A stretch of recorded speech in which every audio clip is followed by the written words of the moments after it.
Menyebut nama Barbarossa, mungkin yang ada dalam pikiran kita adalah karakter bajak laut jahat yang namanya sudah melegenda. Kejam, bengis, tidak berperasaan, begitulah karakter sang perompak ini dikenal dunia. Penggambaran sosok Barbarossa yang kejam makin diperjelas dengan film hits Pirates of Caribbean. Alhasil, doktrin Barbarossa yang keji pun makin melekat di ingatan semua orang. Barbarossa memang sejatinya ada dan bukanlah tokoh fiktif yang sering dipercaya orang banyak. Namun, ia bukanlah sosok yang bengis dan kejam, namun justru sangat heroik dan jauh dari sifat-sifat tercela. Eksistensi Barbarossa sendiri sangatlah penting bagi perkembangan dunia Islam. Ya, karena ia adalah seorang Muslim. Soal kejam dan tidak berperasaan, hal ini hanya tuduhan saja. Namun, tentang pamornya yang mendunia dan bikin bangsa barat ketakutan, itu memang benar. Sejarah yang ada menceritakan kisah Barbarossa yang berkebalikan dengan apa yang kita baca atau lihat di film sekarang ini. Entah apa alasannya, namun ada indikasi kalau Barat seperti ingin mengubah cerita sejarah dengan memelintir kisah sang pelaut jenius ini. Barbarossa yang kita kenal sekarang adalah nama seorang raja, padahal aslinya Barbarossa adalah nama dua orang bersaudara, Aruj dan Khairuddin. Nama Barbarossa yang berarti jenggot merah adalah julukan yang diberikan oleh bangsa Eropa karena penampilan Aruj dan Khairuddin yang memang punya jenggot lebat berwarna merah. Awal mulanya, dua bersaudara ini hanyalah pemuda biasa yang hidup sederhana. Namun, ada satu momen di mana hal tersebut mengubah jalan hidup mereka selamanya.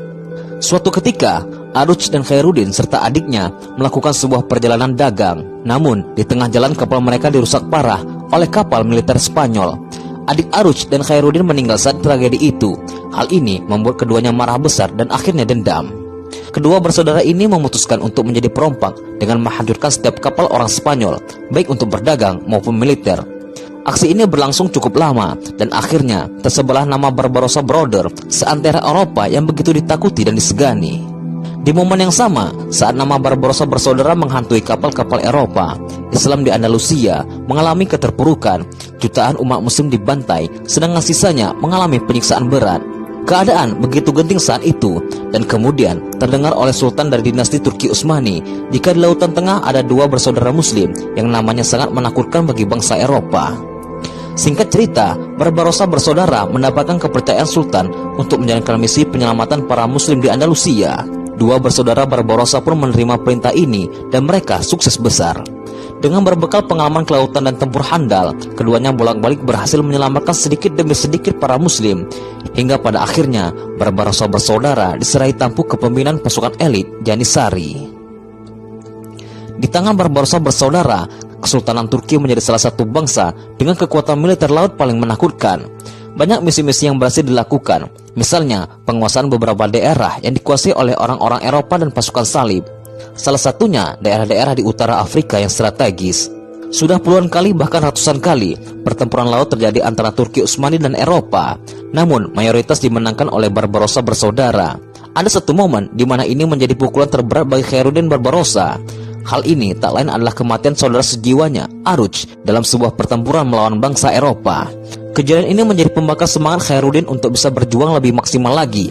Hasilnya pun luar biasa. Sepenuhnya Laut Tengah dan Afrika Utara dikuasainya. Tak ada satupun kapal bangsa Eropa yang berani melewati wilayah Khairuddin, kecuali mereka bersedia membayar jizyah atau pajak. Makin jumawa kekuatan kelautan pasukan elit ini di tangan Barbarossa, yang kali ini telah sendiri.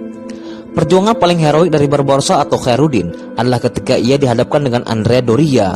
Pria ini dikenal sebagai pentolannya militer bangsa Eropa yang namanya begitu masyhur karena pengalamannya yang sudah sangat banyak.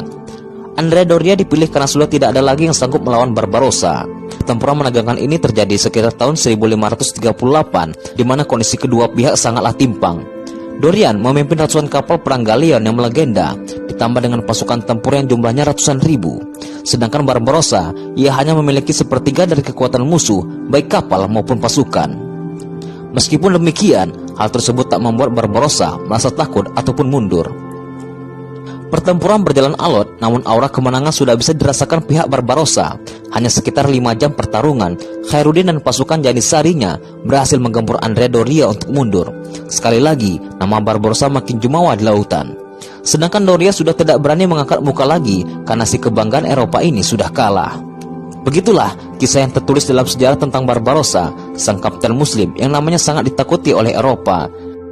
Bangsa-bangsa barat kemudian hari memelintir cerita aslinya, sehingga menunjukkan sifat Barbarossa yang berkebalikan dengan aslinya. Barbarossa sendiri tak tewas seperti yang diceritakan oleh mereka.